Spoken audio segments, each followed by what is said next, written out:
Hey Upload, Arix here, and welcome to day one of our E3 coverage. I'm here with R10 for Life to take a look at the new Call of Duty Advanced Warfare gameplay that was just shown during the Xbox media briefing.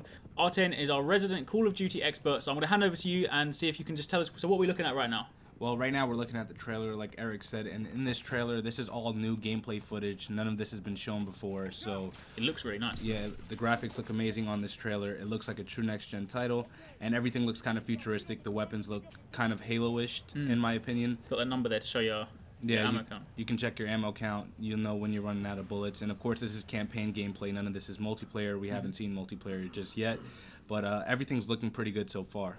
Yeah, I definitely like the way that the guns look. You know, I'm a big fan of sort of like futuristic or slightly futuristic sort of shooters. So I really do like these guns over say some of the predecessors. Yeah, the game setting is in 2052, so everything's pretty futuristic, as you're going to see here in this next clip. Yeah. And during the press conference when they showed this clip, everyone kind of went nuts when they saw this. This is where you see the first glimpse of the jetpack in action. Oh yeah, that's true. Yeah, I like how the way he uses sort of like slow himself down from falling, but. I think, as you were saying before, like I don't think it'll be a conventional jetpack. I don't think you're going to use it to say like fly. Yeah, I don't think that you'll be able to ascend way up into the air or anything like that.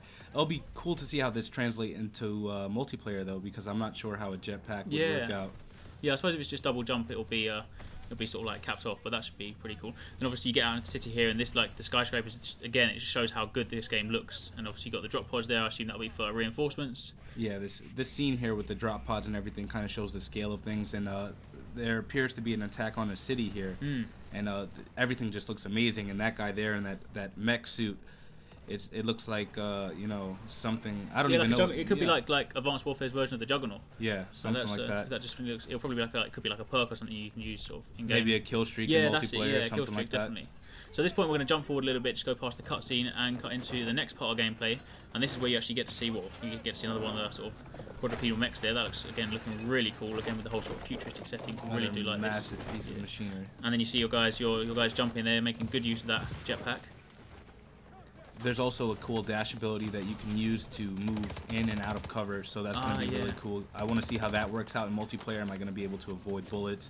And as you can see here, we just double jumped, got the height advantage on the enemy.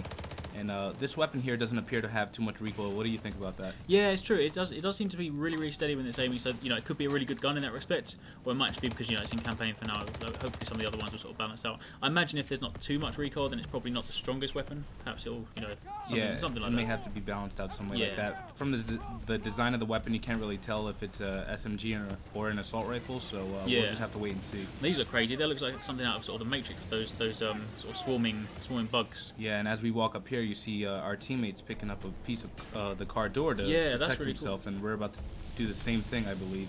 I wonder whether that's actually means then later on you're going to be able to interact with different parts of the environment, sort of grab those things and stuff like that. That would be really good. I don't know if you noticed the outline on the door kind of highlighted, so I believe that you had to pick that up. I don't know if you'll be able to just walk up to anything and interact. Yeah, that's probably a good point actually. Okay, so again we're going to skip forward slightly and take a look at some of the different sort of weapons you're going to see. And this part was really cool. Yeah, this was one of my favorite things in the media conference, where you can cycle your grenades now. So effectively you cook the grenade, you tap the Y button as you're instructed to on the screen, and you can change the type of grenade you're throwing. And what you just saw there was a tracker grenade. It's effectively a tracker sight in grenade form.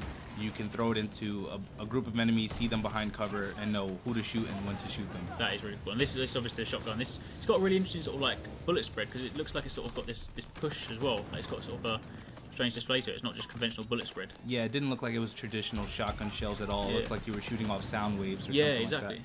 And this is this is another gun. This looks like a sort of laser rifle. Yeah, and what's even more interesting than the laser rifle to me is this portable riot shield behind it. Yeah, that's true. That way it sort of drops down the top, just so you can you have to shoot through it. Yeah, you have a piece of mobile cover taking out the enemies. And this was crazy. This was a really good grenade. The way that it sort of homes in on the enemies. Yeah, that's amazing. I wonder how that's going to work out in multiplayer. If we're going to be able to avoid that at all with the dash ability or whatnot. Yeah, that's probably a good shout. I reckon the dash. You're going to have something like that to wrap it up.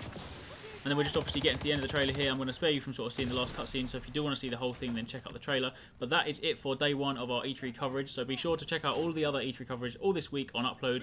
Thanks to R10 for joining me, and this is Call of Duty Advanced Warfare.